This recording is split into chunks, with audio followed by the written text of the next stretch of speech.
Mi nombre es Susana Isabel Gómez González y el día de hoy vamos a hablar sobre el estudio de la lubricación. Este estudio también se le puede conocer como tibología y se centra en comprender y optimizar los principios y procesos relacionados con la fricción, el desgaste y la lubricación entre superficies de alto movimiento.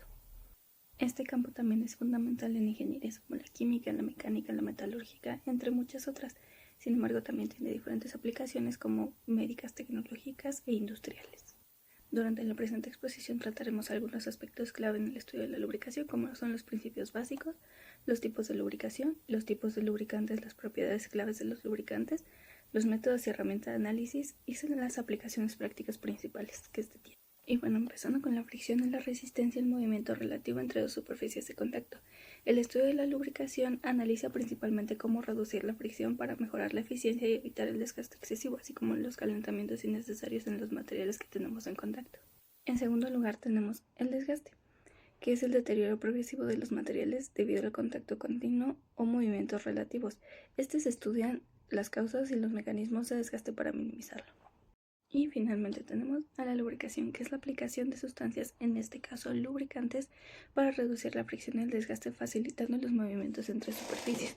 En cuanto a los tipos de lubricación, tenemos primero la lubricación líquida, la cual se lleva a cabo por medio de un líquido, normalmente de aceites minerales, sintéticos o biodegradables. Por medio del líquido lubricante aplicado podemos tener una película que separa las superficies que tienen contacto, reduciendo así la fricción y el desgaste. La viscosidad en este tipo de líquidos puede ser variable y es muy importante conocerla para poder obtener el lubricante deseado de acuerdo a las características que posee cada uno de ellos. Las principales aplicaciones que se posee son en motores de combustión interna, transmisiones, sistemas hidráulicos y sistemas donde se requiere enfriamiento adicional. En segundo lugar tenemos la lubricación sólida, que se utiliza materiales sólidos como lubricantes en lugar de líquidos o grasas. Los más comunes en este ámbito son el grafito, el disulfuro de molibdeno, que es el que podemos observar en la imagen, y polímeros sólidos. En tercer lugar tenemos la lubricación hidrodinámica, la cual se basa en la formación de una película fluida de lubricante que separa completamente las superficies que se encuentran en movimiento. El principio de funcionamiento de este método de lubricante es que la película se genera debido a la velocidad relativa entre las superficies y el diseño geométrico del sistema, como lo podemos ver en la imagen. Las características principales es que idealmente no debe haber contacto físico entre las dos superficies que se están moviendo y requiere de velocidades altas y cargas moderadas. Las aplicaciones principales se dan en cojinetes planos y radiales y turbinas y compresores. En este caso tenemos un sistema que se mueve radialmente donde tenemos un cojinete, el eje y una cuña donde se ve claramente dónde está el lubricante. También tenemos con una flecha señalada dónde está la fuerza y también tenemos que se mueve de forma radial. En cuarto lugar tenemos la lubricación elastohidrodinámica, donde podemos observar que es una variante de la lubricación hidrodinámica que ocurre en contactos donde las superficies tienden a deformarse elásticamente bajo un tipo de carga. Este tipo de lubricación se presenta principalmente en rodamientos, engranajes y trenes de potencia. Y finalmente tenemos la lubricación límite. Esta funciona principalmente por una superficie de contacto donde se tiene una película lubricante que se ubica molecularmente entre ambas superficies, lo que las mantiene separadas. Este tipo de lubricación depende principalmente de los aditivos químicos para reducir la fricción. Este tipo de lubricante se aplica principalmente en sistemas donde tenemos constantes arranques y paros de maquinaria y también en condiciones de emergencia donde no se tiene la suficiente cantidad de lubricante, por lo que solamente se aplica una parte y podemos ocuparlo sin problema. De igual forma tenemos la lubricación mixta, en la cual combinamos al menos dos de todos los tipos de lubricación que hemos visto hasta el momento. En cuanto a los tipos de lubricantes, tenemos diferentes clasificaciones. Una de las principales es debido a su origen.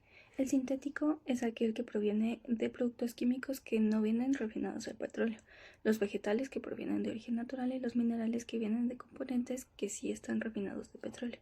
También tenemos la clasificación en base a su estado físico, en la que tenemos los líquidos que principalmente son aceites minerales, sintéticos o biodegradables, los cuales ofrecen una alta capacidad de enfriamiento y dispersión de contaminantes. En el segundo lugar de esta clasificación tenemos las grasas, las cuales son una mezcla de aceites para contener sus propiedades, pero con espesantes que nos facilitan a ponerlo en condiciones donde se requiere una lubricación más localizada, con un punto más específico.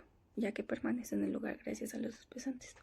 Pasamos con los lubricantes sólidos, los cuales resisten condiciones donde los líquidos serían ineficaces, lo cual es su principal punto de aplicación. En estos pueden entrar el grafito o algunos polímeros de ingeniería. Y finalmente tenemos los lubricantes gaseosos, que son aire o gases específicos usados en sistemas de baja fricción y normalmente poseen alta velocidad. Y continuando con las propiedades clave de los lubricantes, tenemos en primer lugar la viscosidad, la cual es la resistencia del lubricante a fluir con normalidad. Esta es fundamental para poder formar una película que cubra los elementos que estamos necesitando lubricar. Después tenemos el índice de viscosidad, el cual establece el cambio en la viscosidad que sufre un fluido al ser calentado o al ser enfriado, ya con los cambios de temperatura y su comportamiento. Después tenemos el punto de inflamación y de congelación. Estos son los que nos indican, dependiendo de la temperatura alta o baja, el comportamiento del fluido. Después tenemos la resistencia a la oxidación, que es la capacidad para evitar que los lubricantes se degraden químicamente con el tiempo y con las temperaturas. Y finalmente tenemos la adhesión y la cohesión, que es la capacidad de adherirse a las superficies y mantener una película continua y uniforme. Dentro de la tribología también encontramos algunos métodos y herramientas de análisis para los lubricantes, los cuales son el modelo teórico, ensayos experimentales y análisis de lubricantes usados. El modelo teórico se refiere a la simulación de flujos, esfuerzos y presiones en la película lubricante. Los ensayos experimentales se basan en la medición de fricción y desgaste con equipo especializado para este tipo de pruebas bajo condiciones controladas. Y finalmente el análisis de lubricantes usados, donde se examina principalmente la identificación de contaminantes y degradación del lubricante para prevenir fallos.